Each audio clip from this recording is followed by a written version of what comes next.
NEET छात्रा के साथ जो कांड हुआ है उसकी सघन जांच के लिए एसआईटी का गठन किया और एसआईटी को सीआईडी ने भी सपोर्ट किया और अपराधी तक और सही अपराधी को सजा मिले इसका प्रयास लगातार सुरक्षा ये हमारी जो एसआईटी की टीम है उसका गहन जांच कर रही है। बिहार पुलिस पूरी तरह से एक्सपोज हो गई। इस पूरे मामले पर शुरू से ही लिपापोती का प्रयास किया जा रहा था।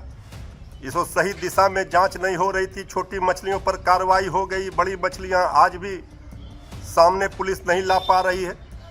अब बिहार सरकार ने जिस तरह से आदरणीय मुख्यमंत्री जी ने इस पूरे मामले की जांच सीबीआई से कराने के लिए सिफारिश की है, ये शासन प्रशासन की नाकामी है। और सच्चाई के तह तक एजेंसी पहुंच सके, लेकिन परिवार उनके परिजन का मांग है कि सीबीआई से जांच हो। सरकार आदर करती है उनके परिजन के इस मांग को और उन्होंने भारत सरकार से अनुरोध किया है कि इसकी सीबीआई की जांच हो। हमारी बहन बेटियों की असमत लूटी जा रही है, उसको न्याय सरकार नहीं दे पा रही है। अब इस मामले पर सीबीआई जांच की सिफारिश की गई है। परिजनों ने तो इसकी मांग नहीं की थी। तो 2 फरवरी से सत्र शुरू हो रहा है बिहार विधानसभा का। विपक्ष पूरी तरह से सड़क से लेकर सदन तक सरकार को घेरने का काम करेगी।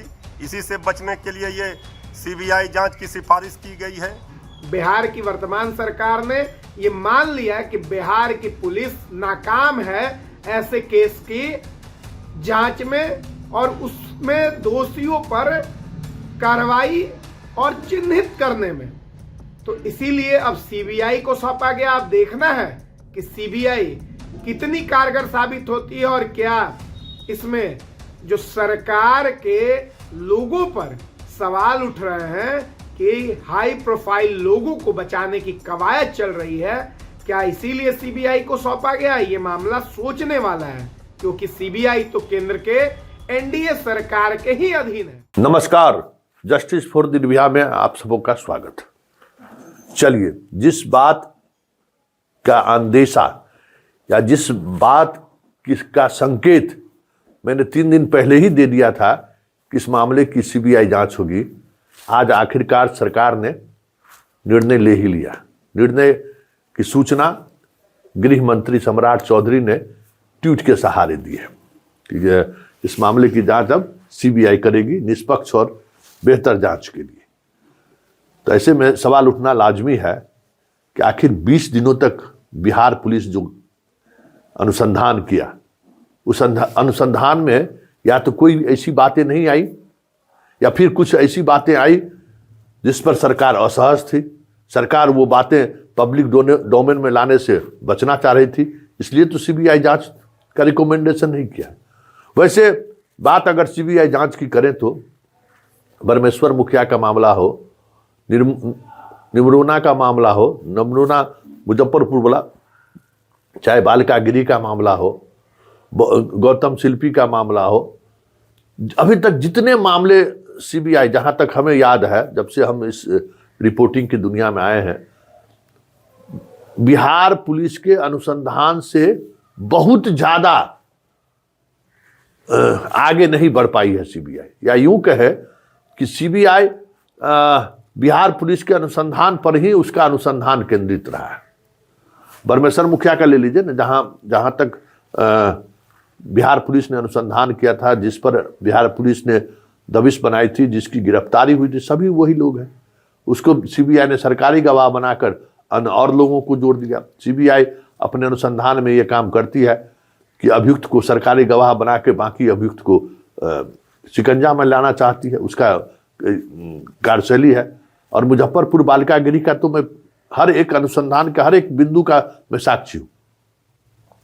जो हरप्रीत कौर जिस तरीके से अनुसंधान की और जहां तक वो अनुसंधान को पहुंचाई, सीबीआई तो बस सिर्फ गिरफ्तारी किया, उसमें सारा सब कुछ तो लाकर वो रख ही देती कि क्या घटना घटी, कैसे घटना घटी, कहां कहां क्या हुआ, सब कुछ वो लाकर रखती थी।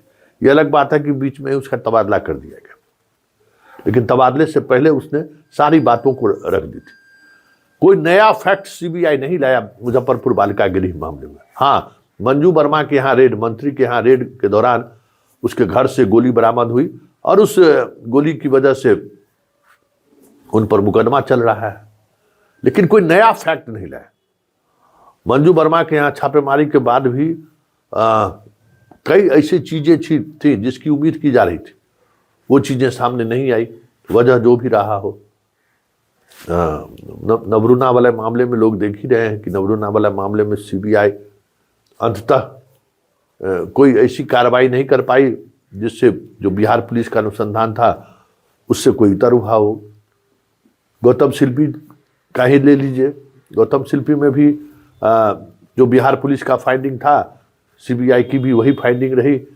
कुछ भी सीबीआई कंक्लूजन पर नहीं पहुंचा कि आखिर गौतम शिल्पी की हत्या हुई थी या फिर एसी चैम्बर में रहने की वजह से, एसी गाड़ी का एसी ऑन होने की वजह से ये घटना घटी, तय नहीं कर पाए। तो सीबीआई के जाने के बाद केस में बहुत सारी चीजें बदल जाएंगी ऐसा लगता तो नहीं है।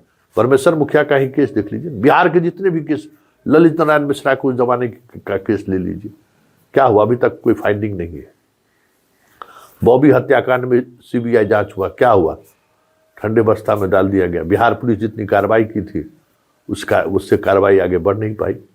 तो सीबीआई बहुत कुछ नई चीजें लेकर सामने आएगी ऐसा नहीं है, लेकिन जिस तरीके से सरकार पर लगातार दबाव बनाया जा रहा था और कल जो घटना घटित हुई वो कहीं न कहीं सीबीआई जांच पर फैसला लेने को सरकार को मजबूर कर दी। अब गृह मंत्री को गाली सुनना पड़ रहा है। जांच पुलिस कर रही है और गाली सुन रहा है गृह मंत्री, तो स्वाभाविक तौर पर क्यों गाली सुनेंगे गृह मंत्री? उसने अपने रिकमेंड कर दिया। गृह मंत्री को सब कुछ पता भी था कि अनुसंधान की दिशा में क्या क्या चीजें सामने आई हैं, किस तरीके से सामने आई हैं, सब कुछ पता था।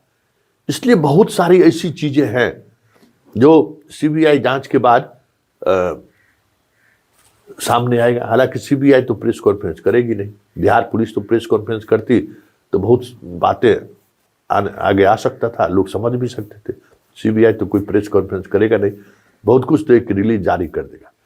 लेकिन जितना साक्ष्य बिहार पुलिस ने कलेक्ट कर लिया है, सीबीआई को नए कुछ करने की जरूरत नहीं है।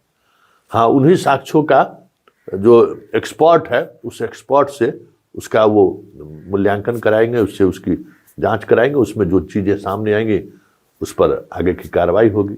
स्पर्म वाले मामले में जो बातें सामने आ रही हैं, मुश्किलें खड़ी होने वाली हैं। बार बार हम कह रहे हैं कि जितना परिवार असहयोग किया है उसकी कीमत तो चुकानी पड़ेगी परिवार को, क्योंकि अब बिहार पुलिस तो है नहीं कि सम्मान के साथ उनको गाड़ी पे बिठा के डीजीपी साहब के यहाँ लाया जाता है, चाय पिलाया जाता है और उसके बाद जो कुछ भी हुआ सब सामने है। गृह मंत्री मिलने के लिए बैठे रहते हैं, गृह मंत्री से नहीं मिलती है। चौधरीया कौन है, हम क्यों चौधरी से मिलेंगे? बात सब सुन ही रहे थे। वो बातें तो सीबीआई के सामने होगा नहीं, लेकिन देखना दिलचस्प होगा कि सीबीआई जांच कहाँ की एजेंसी को दी जाती है, ये देखने वाली बात होगी। ये समझ में आ जाएगा कि सीबीआई का इंटेंशन क्या है। वैसे सीबीआई की जांच से कम जो 3 तारीख को आंदोलन की घोषणा हुई थी, विधानसभा सत्र में जो हंगामा का एक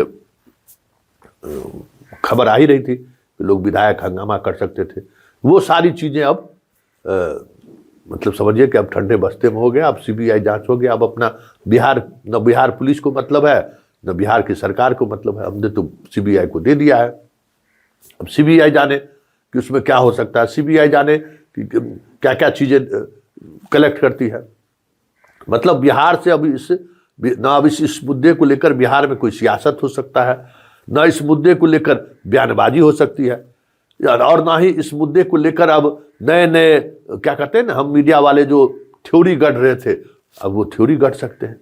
मतलब एक साथ सरकार ने जो है कई बिंदु पर जो चीजें लगातार उनको बैकफुट पर ला रही थी, मीडिया का अपने तरीके से खबर चलाना, मीडिया में अपने तरीके से बातों को रखना, बिना सिर पैर की बातों को रखना, 18 बरस से 21 बरस का स्पर्म है, ऐसी ऐसी बातें कहना, बहुत सारी ऐसी चीजें उन्होंने कहा जो जिसकी वजह से बिहार में लड़कियां सड़कों पर उतरना शुरू कर दी, आंदोलन शुरू हो गया। कई जगहों पर इसको लेकर प्रोटेस्ट मार्च का आयोजन हो रहा था, सरकार को घेरने की कोशिश हो रही थी, बयानबाजी तो हो ही रहा था। तो ये सारी चीज़ें जो है सरकार को असहज कर रहा था, और बस एक निर्णय ने सरकार को सारी जिम्मेवारी से मुक्त कर दी। पुलिस भी मुक्त हो गया कि भाई आप जाइए, सीबीआई जो करे, सीबीआई जो निर्णय ले, सीबीआई जो फैसला ले, सीबीआई अनुसंधान में जिसको भी गिरफ्तार करे। अब तो न बिहार पुलिस है न बिहार की सरकार है कि किसी पर सीबीआई कार्रवाई करेगी तो उसके लिए आप झंडा लेकर सड़क पर उतर जाइएगा। अब तो ये होना नहीं है। चलिए, उम्मीद करते हैं कि निर्भया को न्याय मिलेगी, और उसी आस से हम सीबीआई की गतिविधियों पर भी हमारी नज़र रहेगी कि सीबीआई की जांच की दिशा किधर जा रही है। लेकिन इतना तो तय है, इस घटना ने पुलिस के उस रवैये को सवालों के घेरे में तो लाकर खड़ा कर ही दिया है, जिसमें वो पुलिसिंग के बजाय गोतियारी फरियाते रहे, और वही गोतियारी फरियाने की वजह से ये मामला इतना कॉम्प्लिकेटेड हुआ।